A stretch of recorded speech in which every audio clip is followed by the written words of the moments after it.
Emma never imagined that walking into her own apartment on her 5th wedding anniversary would destroy everything she believed about love, family, and trust.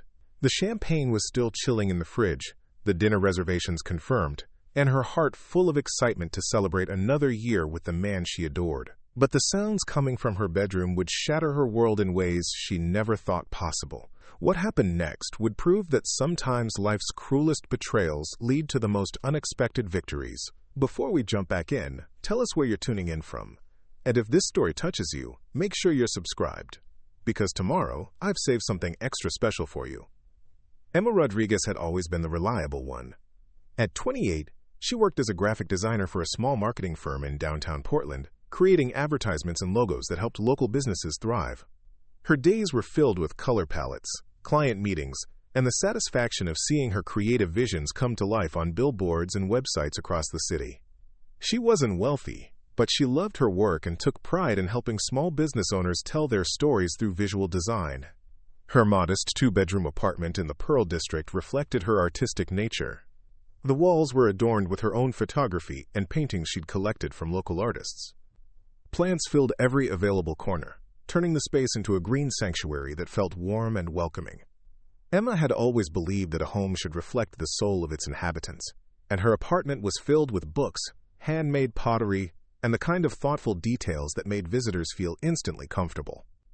5 years earlier, she'd met Marcus Thompson at a coffee shop near her office. He was charming in an understated way, with sandy brown hair and kind eyes that crinkled when he smiled. Marcus worked as an insurance adjuster, a steady job that provided security, if not excitement. Their courtship had been sweet and traditional. He brought her flowers, remembered important dates, and seemed genuinely interested in her art and dreams. When he proposed during a weekend trip to the Oregon coast, Emma felt like she'd found her person. Their wedding had been small but perfect, held in her parents' backyard with fairy lights strung between the trees and Emma's sister Jessica as maid of honor. When she'd walk into a room and find Marcus and Jessica in quiet conversation that would stop abruptly, she assumed they were planning a surprise for her. When she caught them sharing inside jokes she didn't understand, she felt a brief pang of exclusion but pushed it aside. When Marcus started going to the gym more often, claiming he wanted to get in better shape, Emma supported his new health focus. Their 4th anniversary came and went with a quiet dinner at home. Marcus seemed distracted throughout the meal, checking his phone repeatedly and offering apologies about work emergencies. Emma felt disappointed but didn't want to seem demanding. She told herself that not every anniversary needed to be a grand celebration, that love was found in the everyday moments, not just the special occasions. As their 5th anniversary approached, Emma decided to plan something special. She made reservations at Canard, an upscale French restaurant they'd been wanting to try. She bought a new dress, a deep green number that complemented her dark hair and made her feel beautiful. She even splurged on expensive champagne to chill at home for after dinner.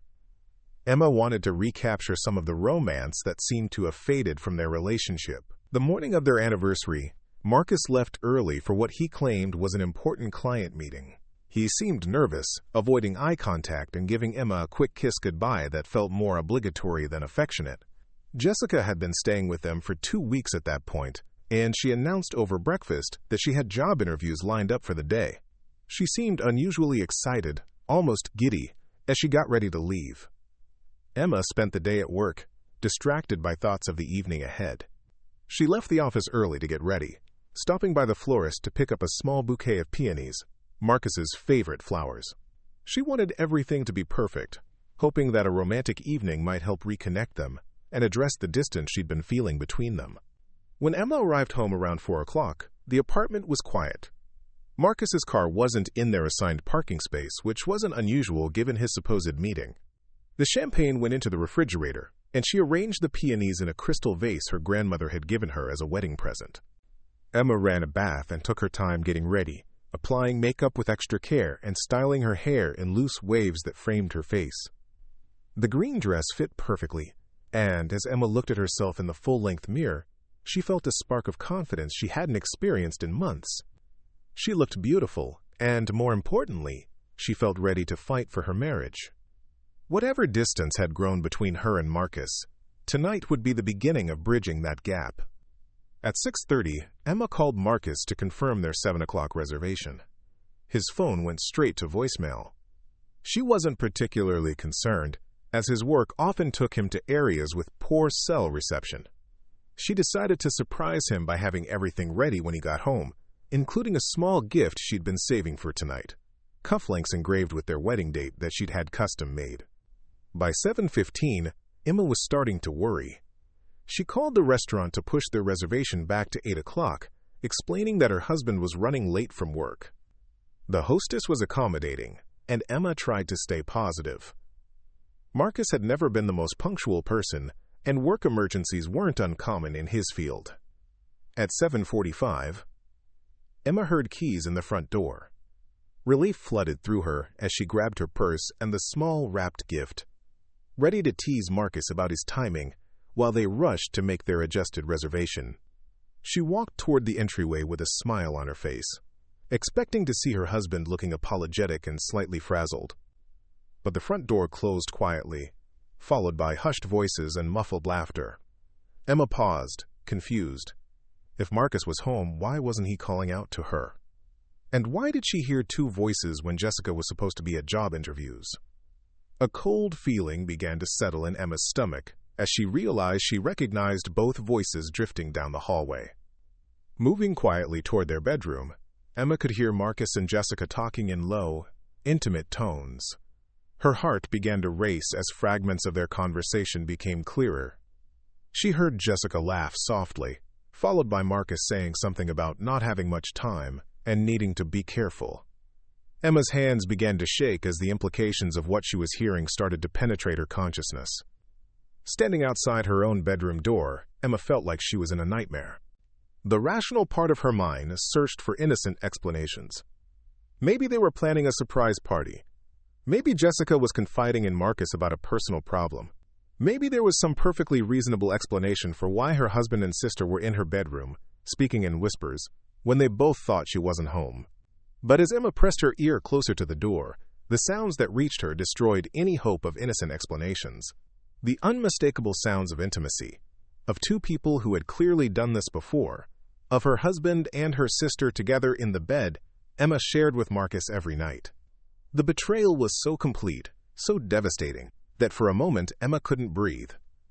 The gift box fell from Emma's hands, hitting the hardwood floor with a soft thud. Inside their bedroom, the sound stopped abruptly. Emma heard hurried whispers, followed by the unmistakable sounds of people quickly getting dressed. Her legs felt weak, but she forced herself to remain standing as footsteps approached the bedroom door. Marcus opened the door first, his hair disheveled and his shirt hastily buttoned. When he saw Emma standing there in her anniversary dress, his face went completely white.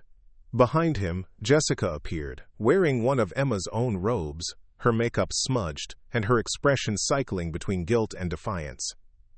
"Emma," Marcus started, his voice cracking. "I can explain." But Emma couldn't speak. She looked at her husband, the man she'd pledged to love and honor, standing there with clear evidence of his betrayal written across his face. Then she looked at Jessica, her sister, her maid of honor, wearing Emma's robe in Emma's bedroom on Emma's anniversary. Preparing and narrating this story took us a lot of time, so if you are enjoying it, subscribe to our channel, it means a lot to us. Now back to the story. The magnitude of the betrayal was so overwhelming that Emma felt like she might collapse. "How long?" Emma's voice came out as barely a whisper. Marcus and Jessica exchanged glances, a communication that spoke of intimacy and shared secrets that had been hidden from Emma. Jessica stepped forward first, her chin raised in a gesture Emma recognized from their childhood whenever Jessica was about to justify something she knew was wrong. "Emma, you have to understand," Jessica began, her voice taking on a pleading tone. "It just happened. We never meant for it to go this far." "How long?" Emma repeated, her voice stronger now, fueled by a rage that was building in her chest like a fire. Marcus ran his hands through his hair, a nervous gesture Emma had seen countless times during their marriage. "About 18 months, he admitted quietly.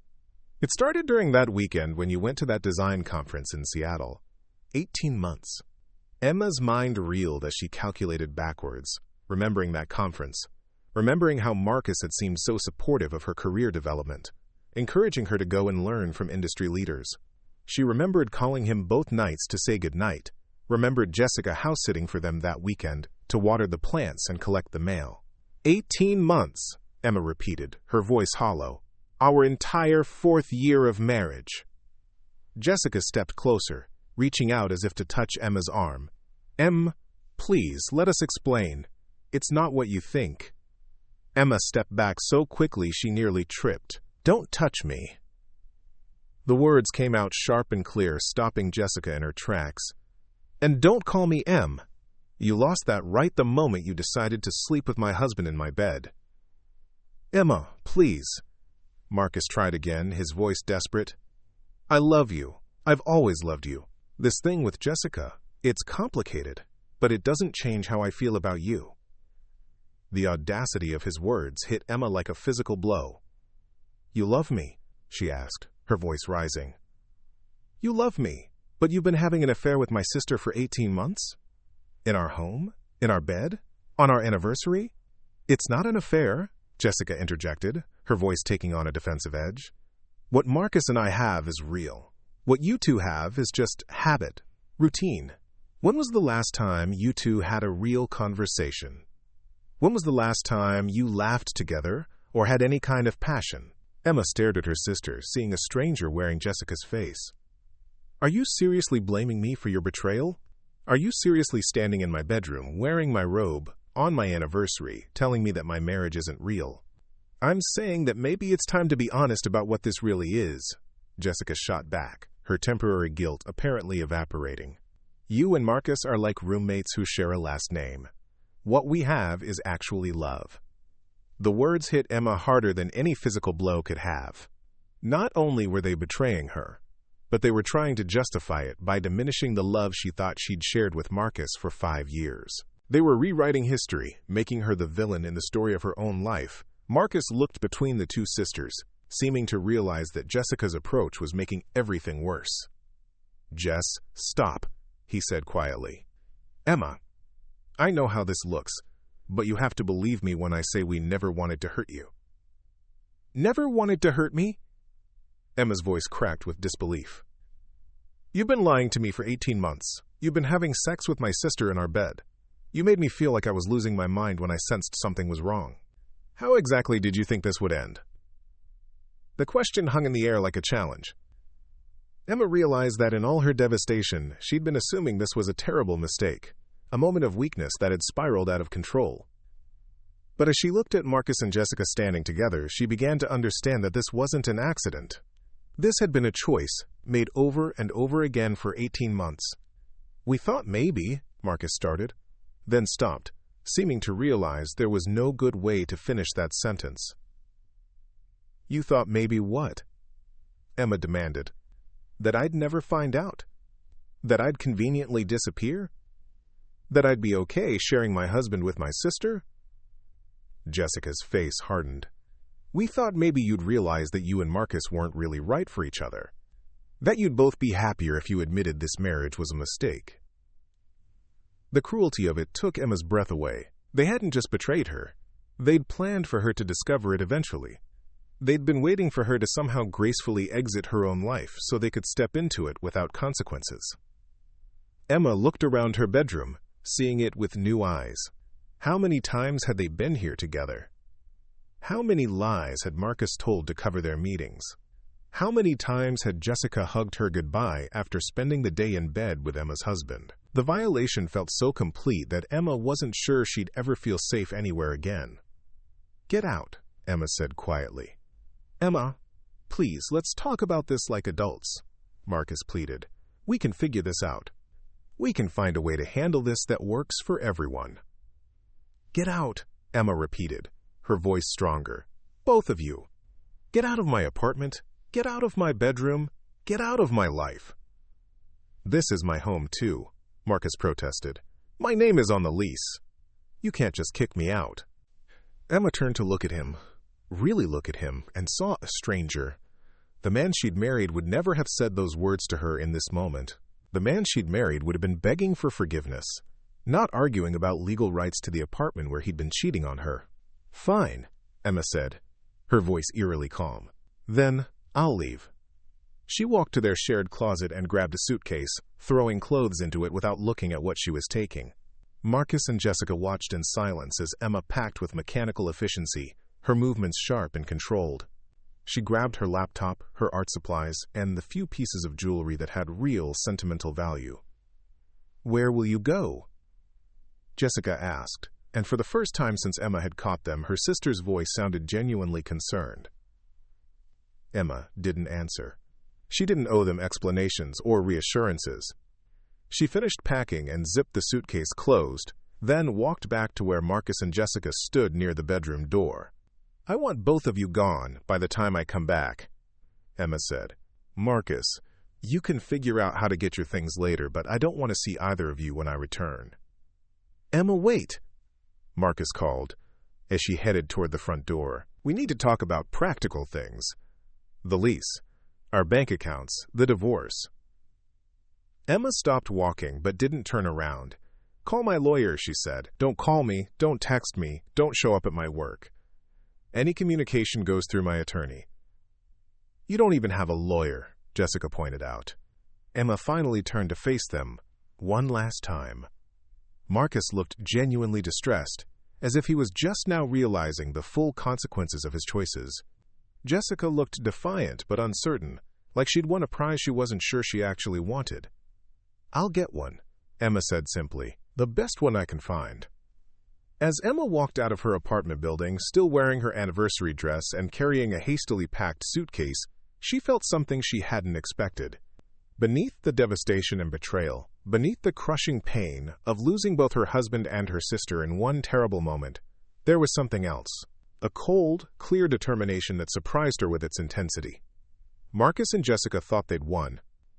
They thought they'd successfully maneuvered Emma out of the way so they could have their love story without interference. But as Emma got into her car and drove away from the life she'd built, she made herself a promise. They would learn that Emma Rodriguez wasn't the weak, accommodating woman they'd taken her for.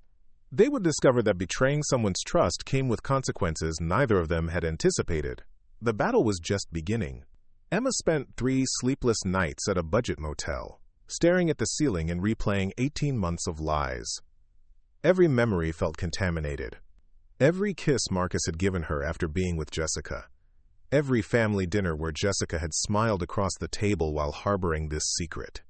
The betrayal cut so deep that Emma struggled to eat or think clearly.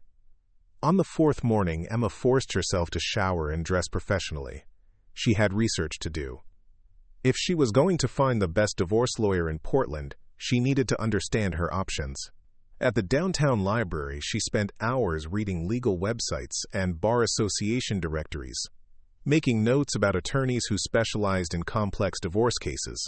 One name kept appearing in articles about high-profile divorces: Alexander Kane.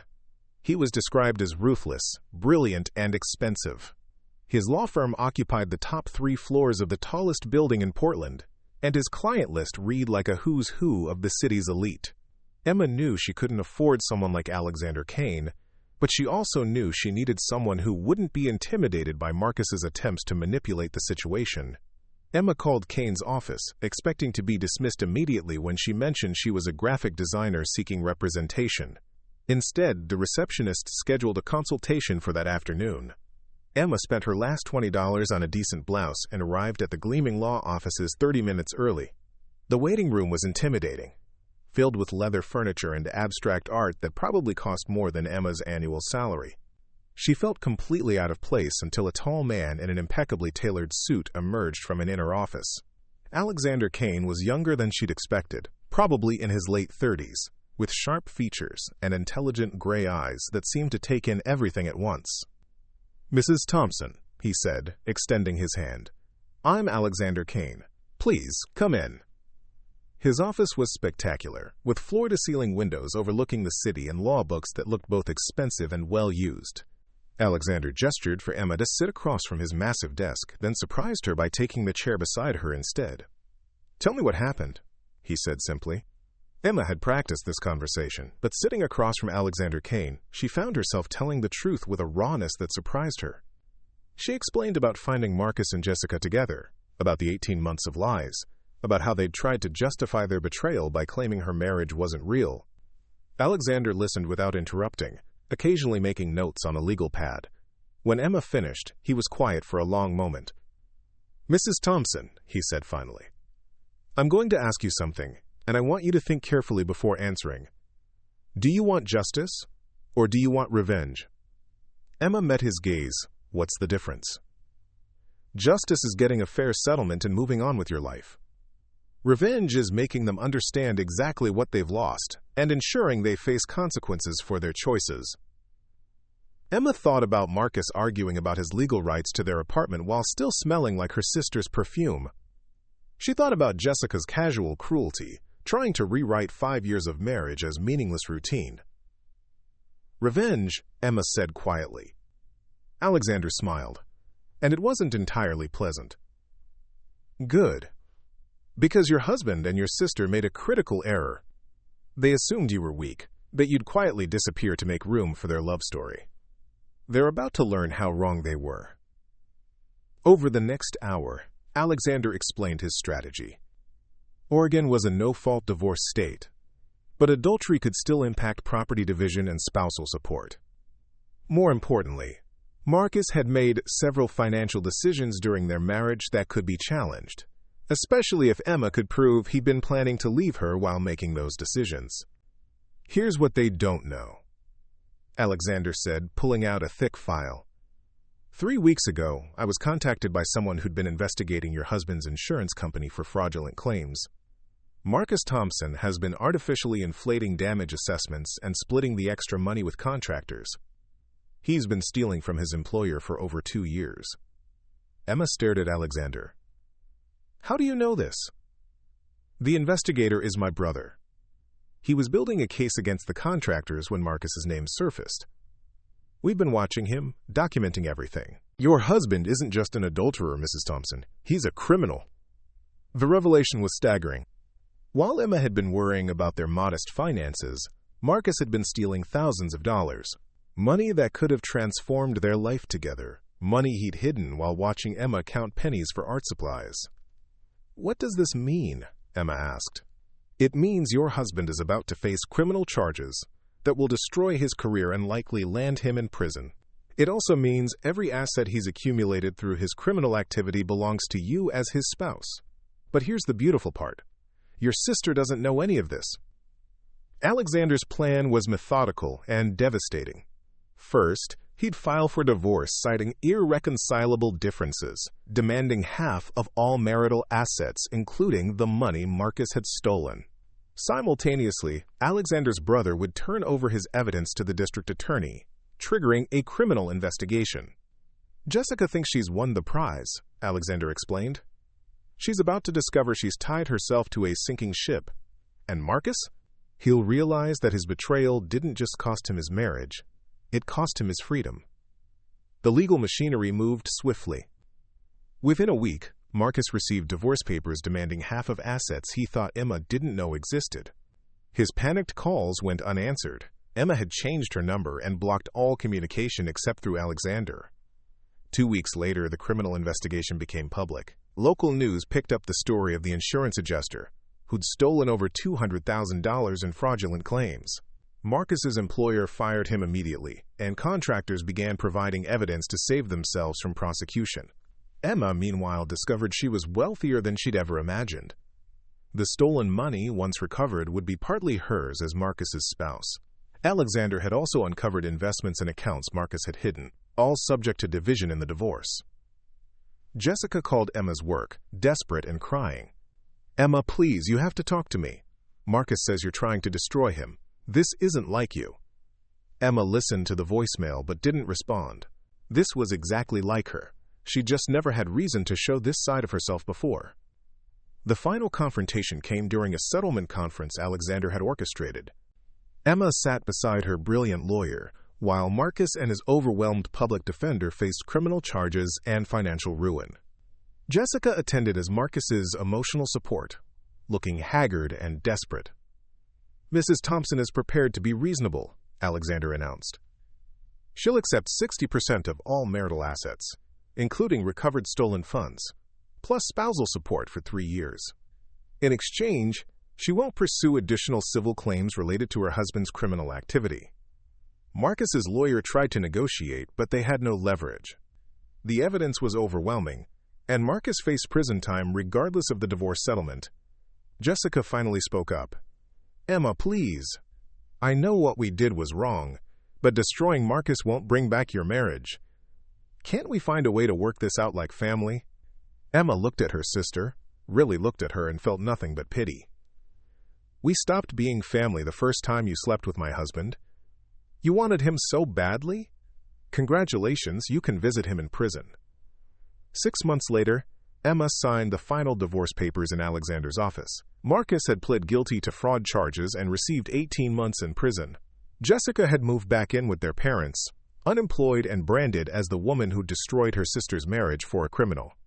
Emma, meanwhile, had used her settlement money to open her own design studio in a converted warehouse space. The studio was everything she'd dreamed of: bright, creative, and entirely hers. She'd even hired 2 junior designers and was building a reputation for innovative work with ethical businesses. Alexander had become more than her lawyer. He'd become her friend, and lately, something that felt like it might be more. He'd shown her that she was stronger than she'd ever imagined, that her capacity for forgiveness didn't mean she had to accept being diminished. "Do you ever regret it?" Alexander asked one evening as they reviewed the final paperwork from her divorce. Emma considered the question. Marcus and Jessica had wanted her to quietly disappear, to make room for their version of love. Instead, she'd fought back with everything she had, and won completely. "No," Emma said firmly. "They taught me something valuable. They showed me that I'm not the weak, accommodating person they thought I was. I'm someone who fights for what's right, even when it's difficult." Alexander smiled, the same smile that had promised revenge 6 months earlier. "I knew that about you from the first day you walked into my office. You just needed to see it yourself." Emma's betrayal had been devastating, but it had also been liberating. She'd lost a cheating husband and a disloyal sister, but she'd gained something far more valuable: the knowledge that she was strong enough to rebuild her life exactly as she wanted it, and skilled enough to ensure that those who betrayed her faced the consequences of their choices. Sometimes the worst moments in life weren't endings at all. Sometimes they were beginnings in disguise. Up next, you've got 2 more standout stories right on your screen. If this one hit the mark, you won't want to pass these up. Just click and check them out.